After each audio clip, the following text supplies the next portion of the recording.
Hi, this is Ben Diaz from Astera. We are here at ISE. There's so many things to show you, so let me give you a little bit of a hint about what we have in here, right? So these are the Luna bulbs. You know the Luna bulbs quite well, probably, but this is the accessory kit, which we presented last year at IBC. It's doing really, really well, and it's a number of accessories that we are showcasing in here. So here you can see the Luna shade. Basically, this is a way to cut the light. You can use it as a top hat. You can use it on the side. You can add a top hat to diminish a little bit the output. You take one f-stop out, and then you have a Luna shade as well. That is just to diminish the output, right? So instead of blocking it, just giving you a little bit more of a soft area around, right? So here you have a Luna Snoot. The Luna Snoot, the big advantage is that it gives you not only an anti-glare shield, but also more contrast. It's quite interesting, and it's mounted over the Luna reflector, which is what you can see in here. The Luna reflector, you can use it in two ways, basically. In here you see it without any kind of Luna lens, and this is really, really nice because it gives you 2.5 times the output of the regular Luna bulb. It also narrows the beam, so it's perfect for situations where you have a spotlight, you need something like this, but also be using as a practical. And here you can see it with the lens. When you have a camera involved and you want this par 16 look, this is the right to go, the way to go. So here, this is the regular Luna bulb, and of course you can remove it as always. And when you remove the dome, then you have something smaller that you can fit in the E14 type of scenario with any kind of regular adapter for E27 to E14. Of course, the prep case where you can put everything together. So that's the accessory kit. Let's have a look at something else. Of course, you have the NICs here. By the way, if you want to mix NICs and Luna bulbs, you can also do it now because we have the Luna Dome, which basically you can just attach it here. And now, as you can see, pretty much the same look as the NICs. So you can combine them together also for events.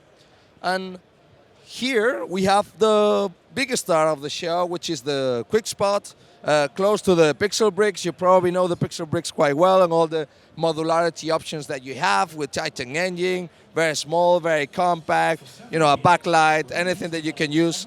Very, very interesting product in combination with the AX3. And here you have the Quick Spot. So the Quick Spot, you have different formats. It's definitely the start of the show. Everyone wants to see it. You see it with the format with a removable yoke, and here without the yoke, right? So you have 13 to 60 degree. It's very, very simple to operate. You have this simple quick turn, have an haptic feeling when you move it, so you know exactly where you are when you touch it. You don't need to have a light to see what beam angle you are. Of course, you have the reference here. The housing is very similar to the AX5. It's pretty much the same concept with the true one in and out, with the DMX and so on. It's very compact, very lightweight, but it's also very similar to the Pluto. So you actually have the same optical quality of the Pluto. You have Titan engine. Output gain now, which gives you 30% more output than the AX5. It's a very interesting product. And of course, since it is a single source for now, you can use the banders, right? Now they all come with safety link, so you have full rotation of the bander even when the safety is on. So you don't need the special carabiner, safety wires around. This is not needed anymore. And basically here, you have the other Fresnels, right? You have the Leo, if you want something that is equivalent to a 1.2 kilowatts tungsten. That's the right option. You have the battery as well. So very convenient when you need a very, very punchy key light. And in there, you have the Pluto, right? And with the Pluto, you have two formats. Probably the format that you know the most is the one with the Fresnel lens. Very interesting, but now you have a Quick Spot that can do kind of the same job, you know, like replacing a 300 tungsten Fresnel. So the big advantage having a Pluto now is having the projection lens. With a projection lens, you can put a gobble in. You have the zoom range up to 36 degree. You have the accurate focus and the coarse focus.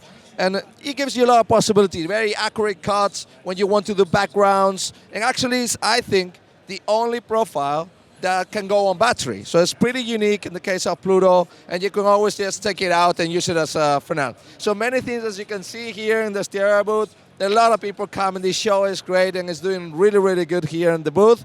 If you want to know more about Astera, if you want to try out the products, if you want to do whatever you want to do with Astera, just give the DWR guys a call. And we see you soon.